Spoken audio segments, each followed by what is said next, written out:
نستغفره ونعوذ بالله من شرور أنفسنا ومن سيئات أعمالنا من يهد الله فلا مضل له ومن يضلل فلا هادي له ونشهد أن لا إله إلا الله وحده لا شريك له ونشهد أن سيدنا ونبينا ومولانا محمدا عبده ورسوله الذي أرسله بالحق بشيرا ونذيرا وداعيا إلى الله وسراجا وقمرا منيرا أما بعد فقد قال الله تعالى في كلامه المجيد وفي فرقانه الحميد أعوذ بالله من الشيطان الرجيم بسم الله الرحمن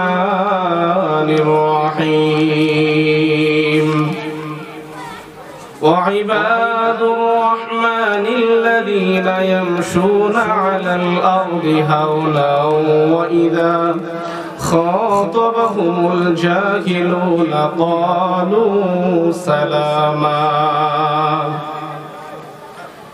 والذين يبيتون لربهم سجدا وقياما والذين يقولون ربنا اصرف عنا عذاب جهنم إن عذابها كان غراما وقال تعالى في كلامه المجيد وقال رسول الله صلى الله عليه وسلم إنما العلماء ورثة الأنبياء أو كما قال عليه الصلاة والسلام وقال تعالى إن الله وملائكته يصلون على النبي يا أيها الذين آمنوا صلوا عليه وسلموا تسليما شكرا محبة درود إبراهيم بكري اللهم صل على محمد وعلى آل محمد كما صليت على إبراهيم وعلى آل إبراهيم إنك حميد مجيد اللهم بارك على محمد وعلى آل محمد كما باركت على إبراهيم وعلى آل إبراهيم إنك حميد مجيد بلغ العلا بكماله كشف الدجى بجماله حسنة جميع خصاله صلوا عليه وآله محمد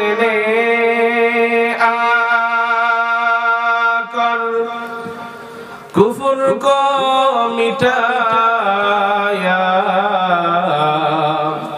कुफर को मिटा कर सदाकत बताया शकल मोहब्बत बलगल उला बिकमालिही कशफत दुजा बिजमालिही حسنة جميع خصاله صلوا عليه وآله الحمد لمن قدر خيرا وخبالا الحمد لمن قدر خيرا وخبالا والشكر لمن صور حسنا وجمالا والشكر لمن صور حسنا وجمالا فرد صمد عن صفة الخلق بريئون فرد صمد عن صفة الخلق بريئون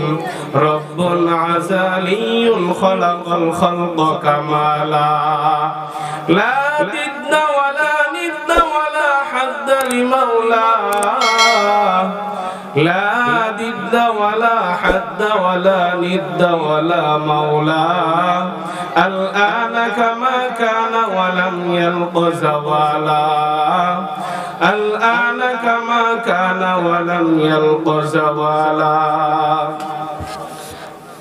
এই আয়াতদ্বয় থেকে আল্লাহ তাআলা যদি আমাকে তৌফিক দান করেন কিছু তাফসীর এবং ব্যাখ্যা আলোকপাত করার চেষ্টা করব আপনারা শুনবেন সকলেই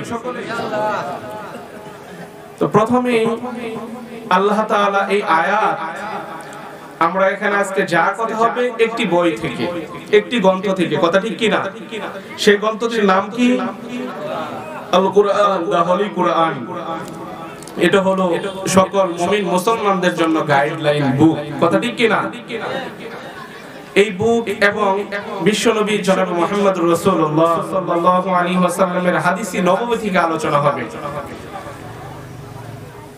চার চার আটটি গুণ কয়টি গুণ একটু খেয়াল করে শুনুন নয় কথাটা বুঝে আসবে না সুর অনেক দেওয়া যাবে আপনারা নূর চান নাকি সুর চান কথা বলেন যেহেতু আপনারা নূর চেয়েছেন তাহলে আমি যদি সুর নাও দেই তাহলে কোনো সমস্যা নাই কথা ঠিক কি না এজন্য আগে ওয়াদাবদ্ধ করায় নিলাম তাহলে আমরা যে আলোচনা করেছি যে আয়াত থেকে আল্লাহ তাআলা এই চারটি আয়াতের ভিতরে মুসলমান মুমিনদের যে চারটি কাজ এই চারটি গুণাবলী যদি কোনো মুসলমানের ভিতরে থাকে আর বিশ্বনবীর চারটি হাদিসের অংশ বিশেষ যদি কারো ভিতরে থাকে তাহলে চারে চারে কত হয় জোরসে বলেন 8 হয় তাহলে 8টা গুণাবলী যদি কারো ভিতরে কমপ্লিট থাকে তাহলে সে খাঁটি মুসলমান দাখলাল জান্নাহ সে কোথায় চলে যাবে জান্নাতে চলে যাবে আমরা সকলে যেতে চাই তাহলে মনটা অনেক মরা একটু জান্নাতে যারা যাবে কোন বৃদ্ধ মানুষ থাকবে না জান্নাতে যাবে কোন কালো মানুষ থাকবে না রাগ করতেছেন যারা এখানে বয়োবৃদ্ধ আছেন আমার পিতা সমতুল্য তাহলে আবার মনে মনে কথা শেষ না করার আগে যদি মন্তব্য করেন হুজুর কি কয় আমরা বৃদ্ধ হয়ে গেছি দেখে আমাদের জান্নাতে যাওয়ার সুযোগ নাই অবশ্যই আছে সেই সুযোগটা হলো কোন বৃদ্ধ মানুষকে আল্লাহ তাআলা ঢুকাবেন না অর্থাৎ সকলকে জওয়ান হিসেবে আল্লাহ তাআলা জান্নাতে ঢুকাবেন সুবহানাল্লাহ জোরে ইচ্ছে করলো না বলতে আর একটু আওয়াজ করে বলেন সুবহানাল্লাহ এখানে একবার সুবহানাল্লাহ বলবেন আল্লাহ তাআলা আপনার জন্য জান্নাতের ভিতরে গাছ রোপণ করবেন একবার বললেন একটা গাছ হলো বুঝে না মনে হয় আরেকবার বলেন আরেকটা গাছ হবে সুবহানাল্লাহ আবার বলেন আরেকটা গাছ হলো আরেকটা হলো সুবহানাল্লাহ তাহলে আজকে কি চলবে মাশাআল্লাহ আপনাদের তো আগ্রহ এবং উদ্দীপনা দেখে আমার ভালো লাগতেছে কোন ওয়াজ যদি কথা বলে শ্রোতারা যদি খুব খেয়াল করে তার লেকচার তার ওয়াজ যদি শ্রবণ করে তাহলে যে আলোচনা করেন তার জন্য সহজ হয় যারা শুনবে তারা নোট করে বাড়িতে নিয়ে যেতে পারবে কথা ঠিক কিনা বলেন ঠিক তদ্রূপ ভাবে বিশ্বনবী জনাব মুহাম্মদুর রাসূলুল্লাহ সাল্লাল্লাহু আলাইহি ওয়াসাল্লামের হাদিসের 4টি গুণ লাগবে মনে আছে তো সকলে তাহলে আল্লাহ তাআলার কোরআনের আয়াতের 4টি গুণাবলী লাগবে তাহলে টোটাল কত হলো 8টি গুণ কথা ঠিক কি না আল্লাহ তাআলা পবিত্র কোরআনুল হাকিমের ভিতরে বলেন ও দুনিয়ার মুসলমান তোমরা সবাই ভালো করে শুনিয়া নাও ও পিতা সমতুল্য বাবাজিরা আমি গত বছর বন্ধুর ডাকে এখানে এসেছিলাম, তারপরে গত কোভিড-19 কত কিছু দেশের ভিতরে চললো। এখন যদি খোঁজ করা হয়, গত বছর এখানে অনেকেই ছিল সেই পরিচিত মুখগুলা, এক বছরের ভিতরে অনেকেই কিন্তু কবর দেশের যাত্রী হয়ে গেছে। আমাদেরকেও কিন্তু কবর দেশের যাত্রী হওয়া লাগবে বাজার। কিন্তু আমরা ওই কবর দেশের যাত্রী হওয়ার পূর্বে আল্লাহ তাআলা যে সূরা ফুরকানের ভিতরে যে 4টা গুণ অর্জন করতে বললেন, ওই গুণ যদি আমরা অর্জন করতে পারি বাজান, ও যুবক ভাই, আমিও একটা যুবক সন্তান, আমার তো দৃষ্টি আকর্ষণ যুবক ভাইদের দিকে। কারণ যখন দেশান্তরে বিভিন্ন জায়গায় কথা বলার সুযোগ হয়, যেখানে যাই সেখানেই যুবকদের আজকে আয়োজনের ভিতরে যুবকরা, তাহলে বোঝা যায় আর বেশি দিন দূরে নয়, বাংলাদেশেও একদিন ইসলামের পতাকা উড্ডীন হবে। কথা বলেন ঠিক কিনা?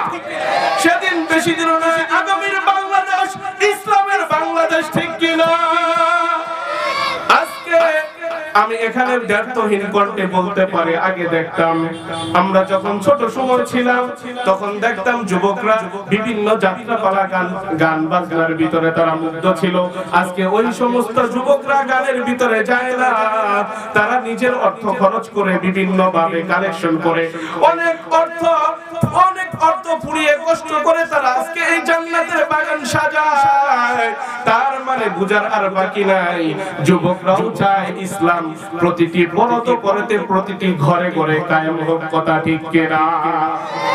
আল্লাহ তাআলা পবিত্র কুরআন ও হাকিমের ভিতরে কি ঘোষণা করলেন? وعباد الرحمن الذين يمشون على الأرض هونا وإذا خاطبهم الجاهلون قالوا سلاما। যদি কেউ কমপ্লিট মুসলমান হতে চায়, তাহলে তার প্রথম নাম্বার তার অহংকার ছেড়ে দিতে হবে। তাহলে এখন এই কথাটা খুব ভালো করে শুনতে হবে। কি ছাড়তে হবে ভাই? অহংকার আমাদের ভিতরে আছে কি নাই? যদি কেউ টাকা পয়সার হঠাৎ মালিক হয়ে যায়, পূর্ব পরিচয় জানলে দেখা যায় বাতি পাইতো না, রিকশা চালাইতো, কিন্তু সময়ের ব্যতিক্রমে এখন সে অনেক টাকা পয়সার বিজনেসের মালিক হয়ে গিয়েছে। যেভাবে হোক, সৎ পথে হোক আর অসৎ পথে হোক, কিন্তু তাদের গরমে এলাকার ভিতরে থাকা যায় না, আছে কি নাই? কিন্তু শুনতে হবে, জানতে হবে, মুসলমান সকালের বাদশাহ সন্ধ্যার ফকির। কথা ঠিক কিনা? আল্লাহ কি পারে? পারে? বিশ্বাস হয়? সেই দৃষ্টান্ত আমি আজকে দেখাবো, প্রমাণ করব যে আল্লাহ তাআলা যে অহংকার করলে তার পতন কোথায় ঘটায়। এইটা মুফহুম তরজমা শুনে আমরা ব্যাখ্যায় যাব ইনশাআল্লাহ। বলেন ইনশাআল্লাহ। তো ইনশাআল্লাহ জায়গা মতো আমার বলতে হবে। কথা ঠিক কিনা? ইনশাআল্লাহ আবার কোথায় বলতে হবে? জায়গা মতো, যেখানে ইনশাআল্লাহ দরকার। وعباد الرحمن الذين يمشون على الأرض هونا وإذا خاطبهم الجاهلون قالوا سلاما। আল্লাহ তাআলা যদি আমরা গোলাম হতে চাই, বান্দা হতে চাই, তাহলে এক নাম্বার গুণ লাগবে, আমাদেরকে অহংকার ছেড়ে দিতে হবে। কি ছেড়ে দিতে হবে? অহংকার। আল্লাহ তাআলা তারপরের আয়াতে বলতেছেন, وعباد الرحمن الذين يمشون على الأرض هونا وإذا خاطبهم الجاهلون قالوا سلاما والذين يبيتون لربهم سجدا وقياما। দ্বিতীয় নাম্বার, আমাদেরকে আল্লাহ তাআলা কি করতে হবে? আল্লাহ তাআলা রুকু করতে হবে। কি করতে হবে? সিজদা করতে হবে। আমরা সিজদা করব কাকে? কথা বলেন। সিজদা করব কাকে? তাহলে আল্লাহ তাআলাকে সমকক্ষ, আল্লাহ তাআলা সমকক্ষ কেউ হতে পারে? কথা বলেন। তাহলে আল্লাহকে ব্যতি রেখে অন্য কাউকে সেই স্থানে বসানো যাবে? আমাদের দেশে কি বসায়? কথা বলেন। অনেক দরবার আছে ঢাকায়, মিরপুরে, শাহালির মাজারের পাশে আমরা বাস্তবমুখী কথা শুনবো, বলবো, কথা ঠিক কিনা? এখানে যা কথা হবে কোরআন এবং সুন্নাহ, কোরআন ও হাদিসের কথা হবে, অন্য কোনো বাহিরের আলোচনা হবে না। এটা কোনো অন্য কোনো বাহিরের আলোচনার মঞ্চ না, কথা ঠিক কিনা? একটা বাবা আছে, বাবার নাম হলো উল্টা বাবা। কি বাবা? কথা বলে উল্টা বাবা। এখন প্রশ্ন হলো, অনেক তো বাবা আছে, ছালা বাবা, তালা বাবা, চট বাবা, পাগলা বাবা, ল্যাংটা বাবা, কত বাবা আছে, তো এটার নাম উল্টা বাবা কেন হলো?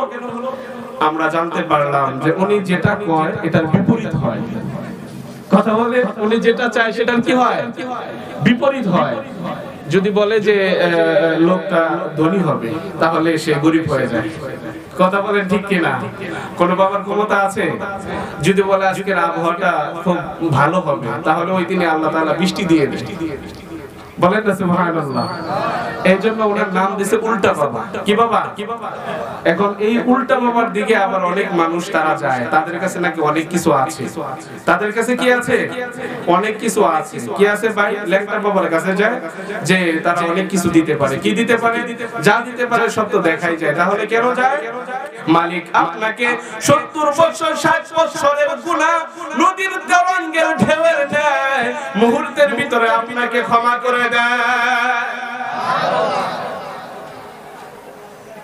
আক্তার সাহেব দামাত বারাকাতুহু আলিয়া এবং বিশ্ব বড় বরেণ্য আলেমে দ্বীন আল্লামা তাকি উসমানী দামাত বারাকাতুহু আলিয়া, তিনি কিতাবের ভিতরে একটা উদাহরণ দিয়েছেন, যারা শহর অঞ্চলে থাকেন এটার সাথে মিলে যাবে। ঢাকার ভিতরে একটা নদী আছে যে ঢাকার ভিতরে বয়ে গিয়েছে, সেটা হলো কি নদী বলেন তো? বুড়িগঙ্গা। মাশাআল্লাহ। তাহলে অনেকের যাতায়াত ঢাকা শহরে আছে। তো বুড়িগঙ্গা নদীটা ঢাকার ভিতরে বসে গিয়েছে। বুঝাইতে অনেক সহজ হবে, আপনারা সহজেই বুঝবেন যেহেতু যান। তো যত ফ্যাক্টরি আছে পুরান ঢাকার কেরানীগঞ্জ বলেন, চকবাজার বলেন, তারপরে পুস্তকখোলা বলেন, সদরঘাট বলেন, তো প্রত্যেকটা ফ্যাক্টরি, ইন্ডাস্ট্রির, বাসাবাড়ির, হসপিটালের প্রতিটি ম্যানহোল এবং হাসপাতালের ড্রেনগুলো ওই নদীর সাথে সংযুক্ত। কথা ঠিক কিনা? যখন এই পানি সিজন বর্ষা মৌসুম কমে যায়, পানিটা শুকিয়ে যায়, এত পানিটা কি হয়ে যায় যে কালার হয়ে যায়, কালো। পানির যে মাসআলা আছে, এখানে বড় বড় উলামায়ে কেরাম আছেন যে 3টা গুণ যদি পানির না থাকে তাহলে ওই পানিটা সাধারণভাবে ব্যবহার করা যায় না, সেটা একজন মানুষের জন্য হারাম হয়ে যায়। 7 গুণ মজা নষ্ট যদি চেঞ্জ হয়ে যায়, ওই পানিগুলো এত পরিমাণে কালো হয়, বিশ্রী গন্ধ, সেটা স্বাভাবিকভাবে কোনো মানুষ পান করতে পারে না। কথা বুঝতেছেন আমার? ঠিক তদ্রূপ ভাবে ওই পানি এতটা দুর্গন্ধ, বিশ্রী হয়, শুকায় যায়, এতটা পলিথিন ময়লা পড়তে পড়তে একদম স্তূপ হয়ে যায়। কিন্তু যখন বর্ষা সিজন আসে, বর্ষা সিজন আসার কারণে নদীটা নতুন পানিতে যখন ভরা হয়ে যায়, তখন আর কোনো গন্ধ, দুর্গন্ধ কিছুই থাকে না। বলেন সুবহানাল্লাহ। ঠিক যখন ফ্রেশ হয়ে যায়, একটা বান্দা যত পরিমাণ অপরাধ গুনাহ করুক না কেন, দুনিয়ার বাঁকে বাঁকে, ফাঁকে ফাঁকে চলতে ফিরতে তার দুনিয়ার গুনাহ হয়ে গিয়েছে জীবনভর, গোপনে প্রকাশ্যে, ছোট বড়, কিন্তু যদি খাঁটি দিলে তওবা করতে পারে, আল্লাহ তাআলা তাকে মুহূর্তের ভিতরে তার পিছনের সমস্ত গুনাহকে মাফ করে দেন। দরকার আছে কি নাই? وعباد الرحمن الذين يمشون على الأرض هونا وإذا خاطبهم الجاهلون قالوا سلاما والذين يبيتون لربهم سجدا وقياما والذين يقولون ربنا اصرف عنا عذاب جهنم إن عذابها كان غراما। আল্লাহ তাআলা যে গুনাহগুলি আমাদেরকে, যে গুণগুলি অর্জন করতে বললেন, 1 নম্বরে হলো অহংকার ছেড়ে দিতে হবে, 2 নম্বরে সিজদা করতে হবে কাকে? আল্লাহকে। 3 নাম্বার হলো আত্মীয়তা ছিন্ন করা যাবে না। আত্মীয়তা ছিন্ন আমরা করি কি করি না? কথা বলে। এবং 4 নাম্বার আল্লাহ তাআলা কি বলতেছেন? 4 নাম্বার 4 নম্বরে আল্লাহ তাআলা বলেন যে আল্লাহ তাআলার যত মালিক যত মুমিন বান্দা আছে কমপ্লিট তারা কবরে যাওয়ার পূর্বে খাঁটি মুসলমান হয়ে যাবে। তাহলে কবরে যাওয়ার পূর্বে কি করতে হবে? খাঁটি দিলে তওবা করতে হবে। কি করতে হবে ভাই? আল্লাহ তাআলা বলেন ইয়া আইয়ুহাল্লাযীনা আমানু তুবু ইলাল্লাহি তাওবাতুন নাসুহা। বান্দা যতই অপরাধ করুক না কেন যদি মালিককে ডাক দেওয়ার মতো ডাক দিতে পারে, ওই ডাকটা যদি মালিকের কাছে পছন্দনীয় হয়, তাহলে আপনি 60 বছর 70 বছর আরামসে এত ফুর্তি করে মন ভরে জীবন বরগুনা করেছেন, কিন্তু আপনি মালিকের সাথে কথা বলতে হবে। আল্লাহ তাআলার একজন জলিল কদর পয়গম্বর, তিনার নাম বললেও আপনারা চিনবেন। তিনি একজন পয়গম্বর, তিনার বাবাও একজন পয়গম্বর, অর্থাৎ পয়গম্বরের ঘরে পয়গম্বর। প্রথম নাম্বার আয়াতের আমি ব্যাখ্যা বলতেছি। হানাফি মাযহাবের বড় ইমাম, হানাফি মাযহাবের বড় ইমাম জাসসাস আবুল ইবনে জাসসাস বড় একটা কিতাবের ভিতরে তিনি লেখেন, এই ব্যাখ্যাটা লিখেছেন এই আয়াতের সূরা ফুরকানের 62-63 নাম্বার যে আয়াত রয়েছে 19 নাম্বার পারার এই ব্যাখ্যাটা লিখেছেন এই তাফসীরকারক আরো আল্লামা আরো আশরাফ আলী থানভী রাহমাতুল্লাহি আলাইহি কোরআনের ভিতরেও তাফসীর করেছেন। তিনি একটা কোরআন লিখেছেন, কোরআনের ভিতরেও তাফসীর করেছেন। এই তাফসীরটা আনা হয়েছে বাজান ও যুবক ভাই, একটু খেয়াল করে শুনুন, অহংকার করলে কিভাবে পতন হয়। আল্লাহ তাআলার জলিল কদর পয়গম্বর হযরত সুলাইমান আলাইহিস সালাতু ওয়াস সালাম, কথা ঠিক কিনা? তিনার একজন বাবা, তিনার বাবাও একজন পয়গম্বর। নামটা আপনারা জানা থাকলে বলেন একটু আওয়াজ করে। তিনার বাবার নাম কি ছিল? হযরত দাউদ আলাইহিস সালাতু ওয়াস সালাম, কথা ঠিক কিনা? তিনিও একজন পয়গম্বর। সুলাইমান আলাইহিস সালাতু ওয়াস সালাম এত বড় পয়গম্বর যিনি পাখির ভাষাও বুঝেন। অনেকগুলা ঘটনা আছে কিন্তু তাফসীর সবগুলা করা যাবে না। যে আয়াতের তাফসীর ব্যাখ্যা করতেছি সেটাই আমি চলবো। রানী বিলকিসের ঘটনা আছে, পাখির ঘটনা আছে, হুদহুদ পাখির ঘটনা আছে কোরআনের ভিতরে। এগুলা সাধারণ কোনো বানানো কোনো কিচ্ছা কাহিনী না, সরাসরি কোরআনের তাফসীর থেকে বলতেছি। তো হযরত সুলাইমান আলাইহিস সালাতু ওয়াস সালাম এত বড় একজন পয়গম্বর যিনি মাছের ভাষা বুঝেন, পাখির ভাষা বুঝেন, যিনি বাতাসের ভাষা বুঝেন, যিনি আসমান এবং জমিনের ভিতরে তার একটি যে সিংহাসন আছে সেই সিংহাসনের ভিতরে এমন একটা তার এয়ারপোর্ট বিমান টিমান লাগে না, যখন তিনি চলেন সাথে সাথে তার যে বড় সিংহাসন অর্থাৎ সংসদ ভবন সব কিছু নিয়ে তিনি চলে যেতে পারেন। চিল্লা বলেন সুবহানাল্লাহ। হযরত সুলাইমান আলাইহিস সালাতু ওয়াস সালাম এত বড় পয়গম্বর, তিনি আল্লাহ তাআলা এত বড় পয়গম্বর। দেখেন প্রতিটি পয়গম্বর কত কঠিন পরীক্ষা, ঈমানের পরীক্ষা দিয়েছেন, কথা ঠিক কিনা? আর প্রত্যেকটা পয়গম্বরকে আল্লাহ তাআলা কত মুজিজা দান করেছেন। এর ভিতরে আমাদের আপনাদের সকলের প্রিয় কলিজার স্পন্দন সবচেয়ে যিনি, যাকে আল্লাহ তাআলা সবচেয়ে বেশি মুজিজা দান করেছেন, তিনার নাম কি? হযরত জনাব মুহাম্মদ রাসূলুল্লাহ সাল্লাল্লাহু আলাইহি ওয়াসাল্লাম। বলেন সাল্লাল্লাহু আলাইহি ওয়াসাল্লাম তিনাকে সবচেয়ে বেশি মুজিজা দান করেছেন। বলেন সুবহানাল্লাহ। আম্মা জান আয়েশা সিদ্দিকা রাদিয়াল্লাহু তাআলা আনহুমা তিনি বর্ণনা করেন পয়গম্বর যখন ঘরের ভিতরে আসতেন, শামাইলে তিরমিজির ভিতরে আছে, তখন কখনো কখনো যদি রাতের অন্ধকারেও ঢুকতেন তাহলে আল্লাহ তাআলা তার নূর এমন ভাবে প্রকাশ করতেন যে ঘরের ভিতরে কোনো আলো নাই, কোনো লাইট নাই, কিন্তু এত আলো ঘরটা দিনের চাইতেও বেশি পরিমাণ আলো হয়ে যেত। তাহলে এটা একটা মুজিজা, কথা ঠিক কিনা? বিশ্বনবী যখন রাস্তা দিয়ে হাঁটতেন মেঘমালা তাকে ছায়া দিতেন, এটাও একটা মুজিজা। বিশ্বনবী যখন রাস্তা দিয়ে হাঁটতেন জমিনের উপরে তখন তাকে সালাম জানাইতেন, গাছপালা তাকে সালাম জানাইতেন। বলেন সুবহানাল্লাহ। তাহলে অসংখ্য মুজিজার কথা বলা যাবে। যেমন একজন পয়গম্বর মুসা কালিমুল্লাহ আতাওয়াক্কাউ আলা মাআরিবু উখরা ক্বালা ফাআলকাহা ইয়া মূসা। মুসার এমন রাদিয়াল্লাহু তাআলা আনহার এমন একটা মুজিজা ছিল। মুসা আলাইহিস সালাতু ওয়াস সালামের কেমন মুজিজা, তার হাতে লাঠি ছিল, সেই লাঠিটা যখন জমিনের ভিতরে ফেলে দিতেন সেটা পূর্ণ একটা সাপ হয়ে যেত।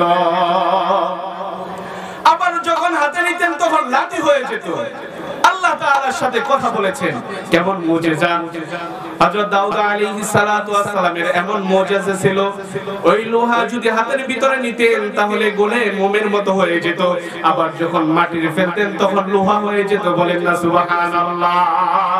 প্রত্যেকটা পয়গম্বরকে আল্লাহ তাআলা মুজিজা দান করেছেন, তার ভিতরে সবচেয়ে বেশি মুজিজা দান করেছেন আমাদের পয়গম্বর, সবচেয়ে বেশি কষ্ট করেছেন, সবচেয়ে বেশি মর্যাদাপূর্ণ। কথা ঠিক কি না?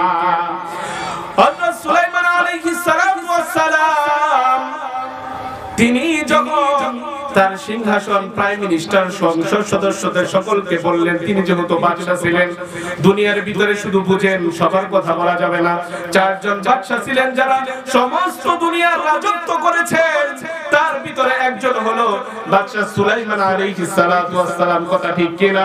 আর একজন মুসলমানের পক্ষ ছিলেন জুলকারনাইন, আর দুইজন ছিলেন ইহুদি বেঈমান। এই চারজন তারা কি করেছেন? পুরা শাম দুনিয়া রাজত্ব করেছেন। বলেন সুবহানাল্লাহ। হযরত সুলাইমান আলাইহিস সালাতু ওয়াস সালাম তিনাকে আল্লাহ তাআলা পরীক্ষা করবেন। পরীক্ষা করার জন্য এই আয়াত 19 নাম্বার পারার যে সূরা ফুরকানের 62 নাম্বার আয়াত দিয়ে আল্লাহ তাআলা যে পরীক্ষা করতেছেন, কি পরীক্ষা করেন শুনেন। যখন হযরত সুলাইমান আলাইহিস সালাতু ওয়াস সালাম সকলকে বললেন যে আমার বিবাহ শাদী করা দরকার, এত রাজশাহ, এত বাদশাহী দান করেছেন, এখনো বিয়ে করেননি, কিন্তু দেখেন তিনি কিভাবে কোথায় বিয়ে করতেছেন। শুনবেন নাকি আপনারা? শুনবেন? শোনার ইচ্ছা আছে নাকি যদি ভালো না লাগে ছেড়ে দিব? দ্বিতীয় বক্তা আসবে? শুনবেন? তাহলে আওয়াজ করে বলতে হবে, শুনবেন আপনারা? বলবো? মাশাআল্লাহ। হযরত সুলাইমান আলাইহিস সালাতু ওয়াস সালাম তখন আল্লাহ তাআলা দেখেন কিভাবে পরীক্ষা করতেছেন। সুলাইমান আলাইহিস সালাতু ওয়াস সালাম তিনি সংসদের ভিতরে তার প্রাইম মিনিস্টার সদস্যকে বললেন যে দেশব্যাপী খোঁজ খবর লাগায় দাও, একটা পাত্রী বের করো, যে পাত্রীটা দিনদার হবে, আবেদা জাহেদা সালেহা হবে, পর্দাওয়ালা হবে, আলেমা হবে, সুন্দর হবে, কুফু ভালো থাকবে, বংশ ভালো থাকবে। এরকম যদি সুন্দর মেয়ে হয় যিনি নেককার হবেন, তাহলে ওই মেয়েকে চয়েসফুল করে আনা। এই সংবাদ যখন দেশ বিদেশ ছড়িয়ে পড়লো তখন এটা গ্রামের ভিতরে চলে গেল। গ্রামের ভিতরে যারা মাছ ধরে বিক্রি করে তাদেরকে কি বলা হয়? বাজার, জেলে বা মাঝি। কথা ঠিক কি না? তো জেলে পল্লীতে এই সংবাদটা ছড়িয়ে পড়লো। আবার যখন একটা গ্রামের ভিতরে সাপের খেলা দেখায়, ওটাকে কি বলে? বেদি পল্লী। কথা ঠিক কি না? বেদে। কথা ঠিক কি না?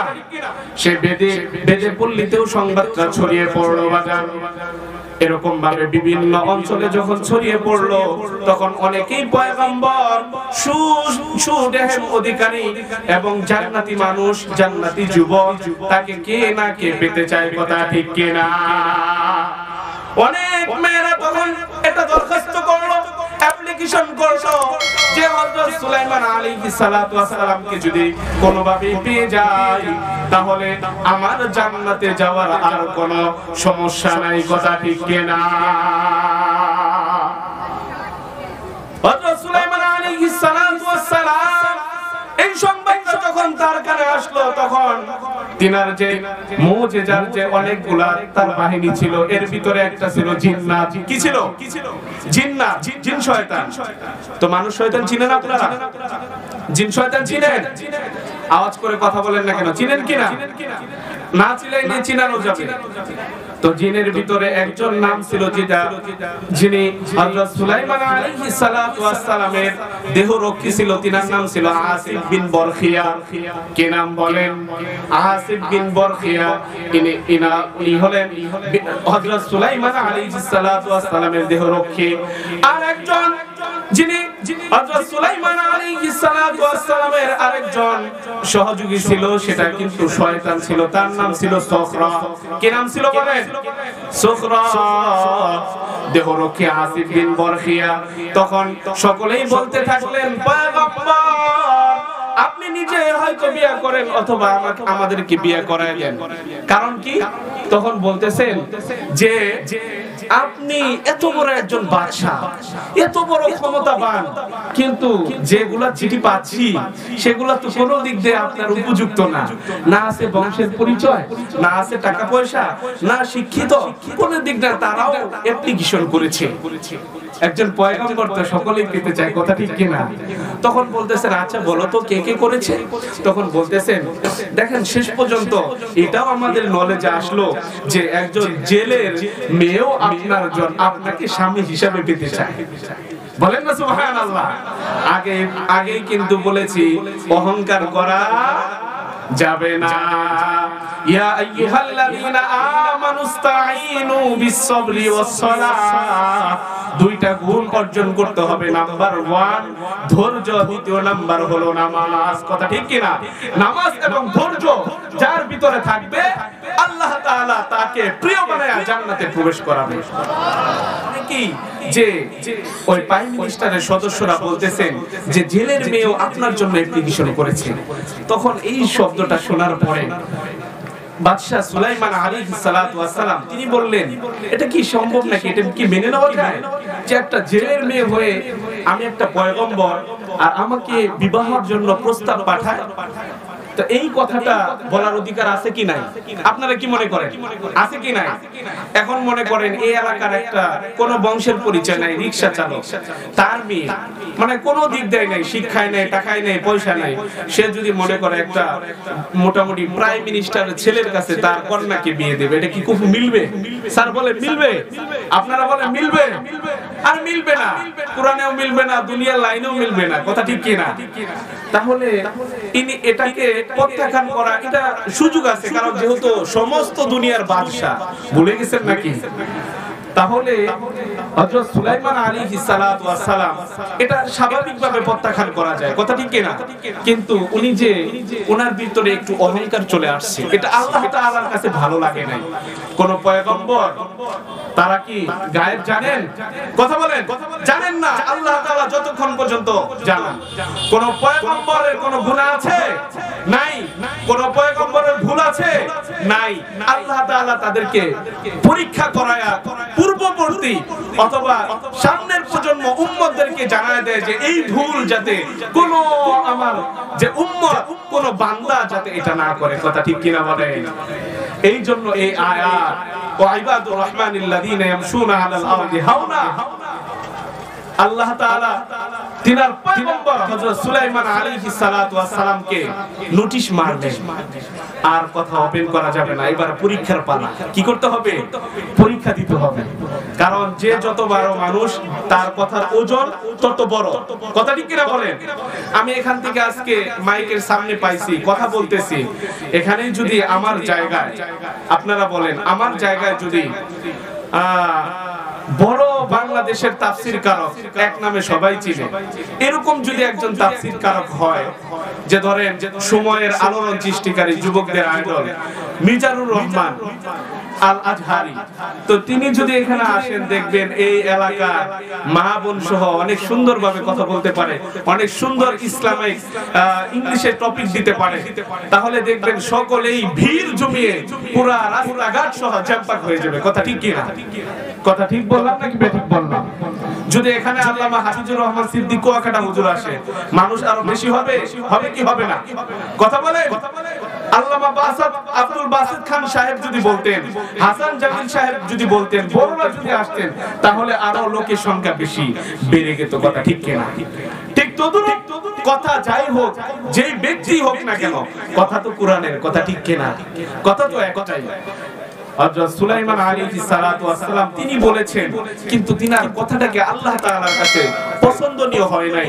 এইজন্য আল্লাহ তাআলা বলতেছেন, বাচ্চা সুলাইমান এখন তোমার জবান নোটিশ মেরে দিলাম, আর ওপেন করা যাবে না যতক্ষণ পর্যন্ত না জানাবো। কথা ঠিক কিনা? কারণ আল্লাহ তাআলা কোন পয়গম্বরও কোন ভবিষ্যৎবাণী অথবা কোন গায়েব জানেন না, কিন্তু বর্তমানেও এরকম শ্রেণীর ভণ্ড পীর আছে, তারা 14 গোষ্ঠীর সহ খবর বলে দিতে পারে। কথা ঠিক কিনা? তারা কি হক না ভণ্ড? কথা বলতে হবে। তারা ভণ্ড যারা বলতে পারে যে আমরা সব জানি, তোমার সামনে কি। তো উদাহরণ দিলে তো অনেক দেওয়া যাবে, একটা স্যাম্পল এক্সাম্পল দেই। যে এরকম কথা বলে তার পিছনে গিয়ে যদি একটা মাথায় বাড়ি দেওয়া হয়, তাহলে তো সেই মাথার বাড়িটা সে বাধা দিয়ে আটকায় পারতে পারলো না। তখন বললো, কিরে তুই আমার মালিকের লিগা? তখন ওই লোকটা বলতেছে, আরে তুমি তো অনেক বড় জ্যোতিষ, তুমি তো সবকিছু জানো, তাহলে তোমার যে ভবিষ্যতে কপালে মার আছে এটা তুমি জানতে পারলে না? কথা ঠিক কিনা বলেন? ঠিক তদ্রূপ ভাবে বাদশা সুলাইমান আলাইহিস সালাতু ওয়াস সালামকে আল্লাহ তাআলা পরীক্ষা করবেন। পরীক্ষার জন্য শুরু হয়ে গেল, পরীক্ষার সময় শুরু হয়ে গেল।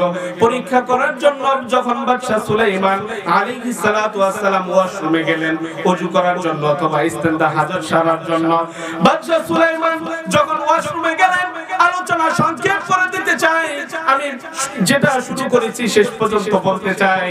বাদশা সুলাইমান যখন ওয়াশরুমে গেলেন, তার একটা দেহরক্ষী ছিল, নামটা কি যেন ভাই?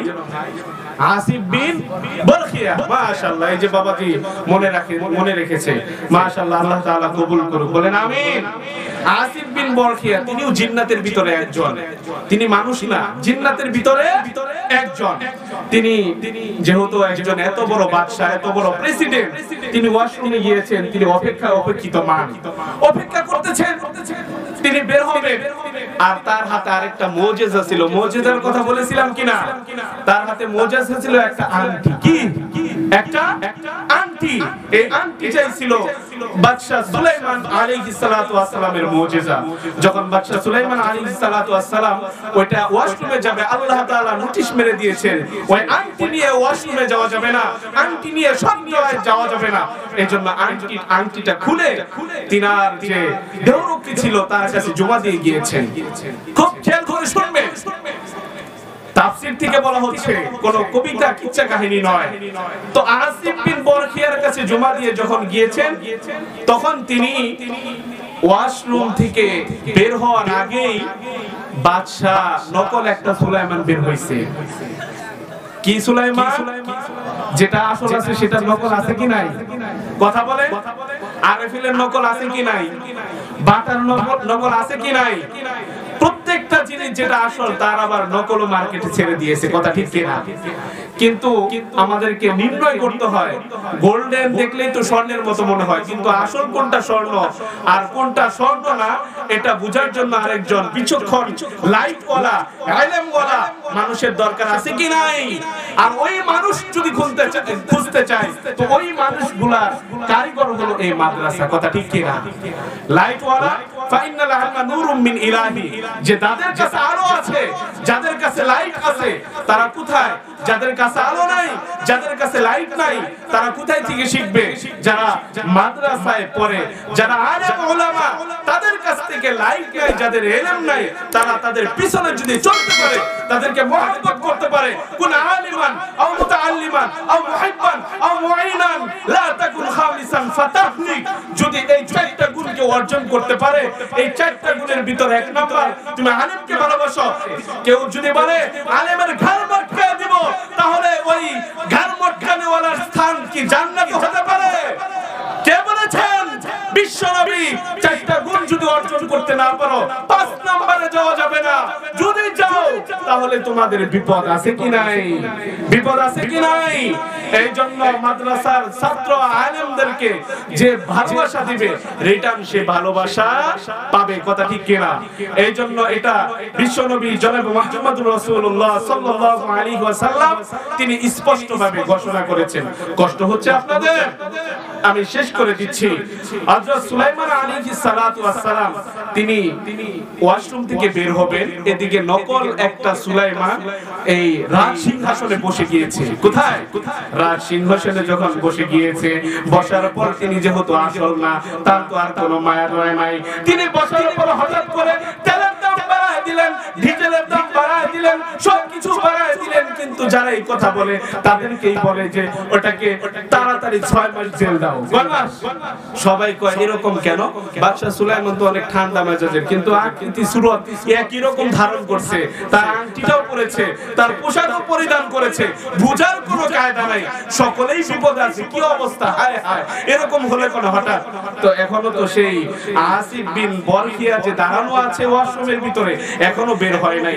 আবার যে নকল সুলাইমান, সে আবার স্লোগান দিয়েছে ভবিষ্যতে আরেকটা নকল সুলাইমান বের হবে, সে দাবি করবে যে আমি বাদশা সুলাইমান, এটা আবার বলে দিয়েছে। তখন তো আর কারো বুঝার বাকি নাই, সকলে বলছে তাহলে তো ঠিক আছে কথা। যখন বাদশা সুলাইমান ওয়াশরুম থেকে বের হয়েছে, বের হওয়ার পরে আংটি তো তার কাছে নাই, চায় নাই, বের হয়ে বলতেছে কিরে সংসদের ভিতরে ওটা কে বসছে? বাদশা দেখা যায়, আমি তো সুলাইমান। তখন কয় শয়তান কয় কিরে বলছিলাম না যে মিথ্যা দাবিদার একজন দাবি করবে যে বলবে আমি বাদশা সুলাইমান, কথা ঠিক কি না? তখন তাকে মারতে মারতে রক্তাক্ত করে ফেললো।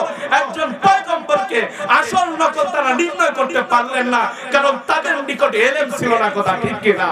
ঠিক তদ্রূপ তাকে মারতে মারতে তাকে একদম অনেক দূরে যখন তাকে ফেলে দিয়েছিলেন নদীর পারে, ঠিক তদ্রূপ ভাবে যে দেখেন কোথা থেকে কোথায় ঘটনা আসে, আল্লাহ তাআলা অহংকার করার পরীক্ষা কিভাবে করতেছেন, যে একটা জবান থেকে যদি আমি খাঁটি মুসলমান হতে চাই তাহলে আমার জবান সঠিক রাখতে হবে, আমার হাত সঠিক রাখতে হবে, আমার পা সঠিক রাখতে হবে।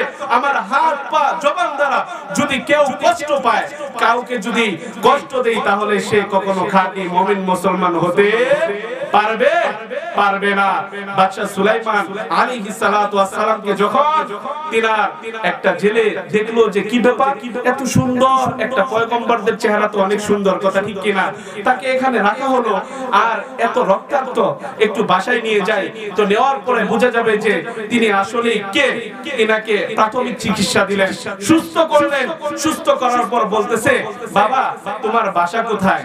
তো আল্লাহ তাআলা তো নোটিশ মেরে দিয়েছেন ওপেন করা যাবে না, সংবাদ ওপেন করা যাবে না।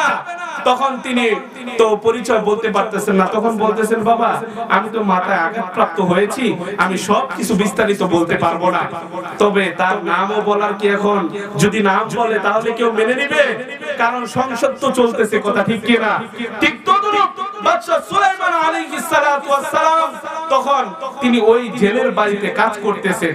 তো কাজ করতেছেন, তিনাকে বললেন বাবা তুমি যদি এই বাড়িতে থাকতে চাও তাহলে থাকতে পারবা, আর যদি না থাকো তাহলে তুমি চলে যেতে পারো। তখন বাদশা সুলাইমান আলাইহিস সালাতু ওয়াস সালাম ভাবতেছেন লোকটা এত ভালো মানুষ, আমাকে আশ্রয় দিল, চিকিৎসা করলো, তাহলে আমি একটু কিছু কাজ করি। আর আল্লাহ তাআলা তো পরীক্ষা করতেছেন, সেটা কি জানেন কি জানেন না? পয়গম্বর বুঝেন কি বুঝেন না, কথা বলেন।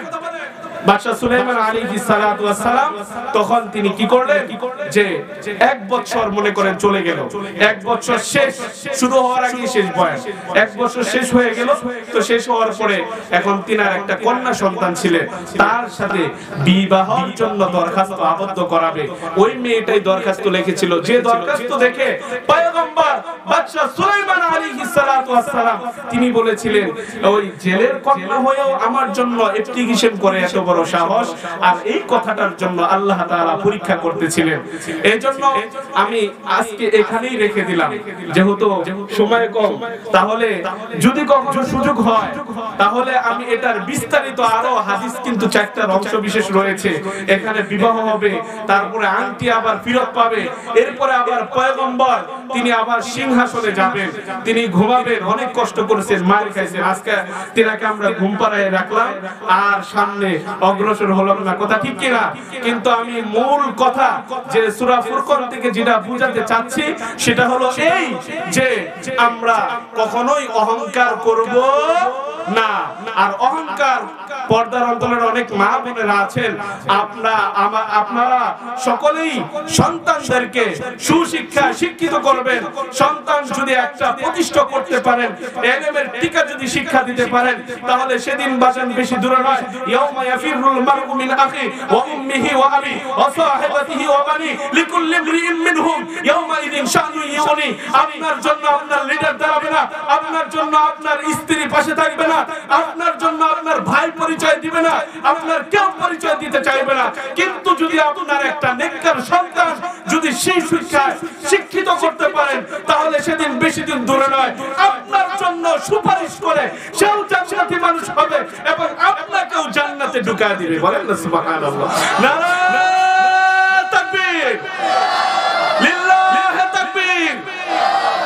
আল্লাহ তাআলা সকলকেই কবুল করুক, আমাদের সকলকেই এই মাদ্রাসার প্রতি সুনজর দেওয়ার মতো এবং আমাদের সন্তানদেরকে এখানে পরিচালনা করার মতো তৌফিক দান করুক। সকলে বলি আমিন।